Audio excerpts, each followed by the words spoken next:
এখন বলো, আমি এই তো রেডি হয়ে গেছি এখন। এখন তুমি বলো আবার শুরু থেকে। কবরে মৃত ব্যক্তির আমল অনুযায়ী তার কবর প্রশস্ত বা সংকীর্ণ হবে।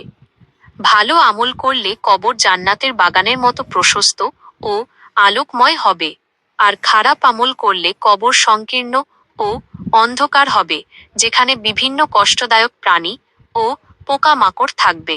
আপনি কি এই বিষয়ে আরো জানতে চান? হ্যাঁ, অবশ্যই, তাড়াতাড়ি বলো। কবরে ভালো আমলকারীদের জন্য বিভিন্ন নিয়ামত ও আরামের ব্যবস্থা থাকবে, যেমন জান্নাতের পোশাক, বিছানা এবং খাবার। এছাড়াও তাদের কবর থেকে জান্নাতের দিকে একটি দরজা খুলে দেওয়া হবে, যা থেকে শীতল বাতাস ও সুগন্ধ আসতে থাকবে। আপনি কি এই বিষয়ে আরো জানতে চান? হ্যাঁ, হ্যাঁ, বলো।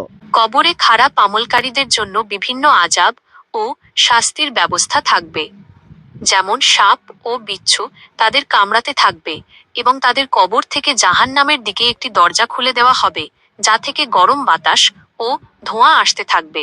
আমি জানতে চাচ্ছি, কবরের জগতের পরে আরেকটি জগৎ রয়েছে, সেই বিষয়ে তুমি আমাদেরকে জানাও। কবরের জগতের পরে আরেকটি জগৎ রয়েছে, যাকে বলা আর হয় একজনকে বারজাখ। আনছিলাম। এটি হলো দুনিয়া ও টিপইনারান্ত। আখিরাতের মধ্যবর্তী একটি জগৎ, যেখানে মানুষ কিয়ামত পর্যন্ত অবস্থান করবে। বারজাখের জীবন কবরের মতোই, তবে এর অবস্থা দুনিয়ার মতো নয়। কিয়ামতের যে জগৎ, সেই সম্বন্ধে তুমি কি জানো আমাদেরকে একটু বলো। কিয়ামত হলো সেই দিন, যেদিন এই পৃথিবী ধ্বংস হয়ে যাবে এবং সকল মানুষকে তাদের ভালো মন্দ কাজের হিসাব দেওয়ার জন্য আল্লাহর সামনে হাজির করা হবে।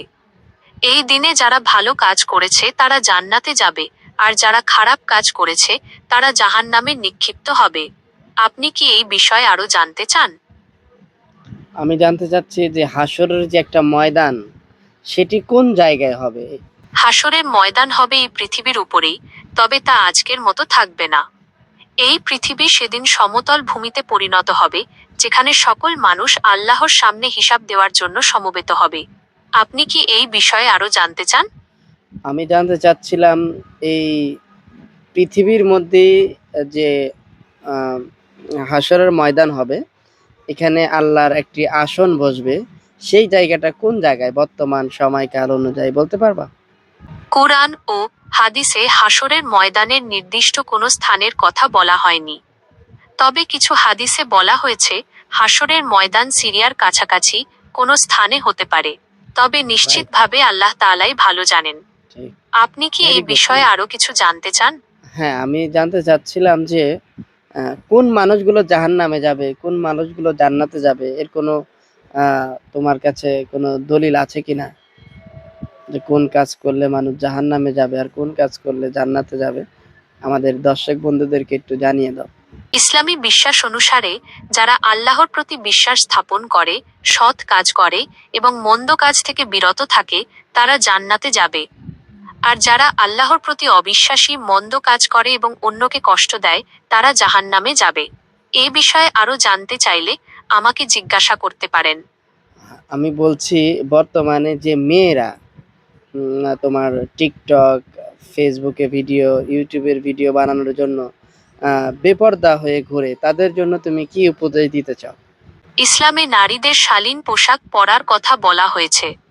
তাই নারীদের উচিত এমন পোশাক পরা যা তাদের শরীরকে ঢেকে রাখে এবং অন্যদের দৃষ্টি আকর্ষণ করে না। আপনি যদি এই বিষয়ে আরো জানতে চান, তবে আমাকে জিজ্ঞাসা করতে পারেন। যারা এই যে বেপরদা হয়ে গান বাজনা নিয়ে লিপ্ত রয়েছে, তাদেরকে তুমি একটু হুঁশিয়ারি বলে দাও। ইসলামে গান বাজনা শোনা বা করা হারাম নয়, তবে অশ্লীল বা অনৈতিক গান বাজনা থেকে বিরত থাকা উচিত।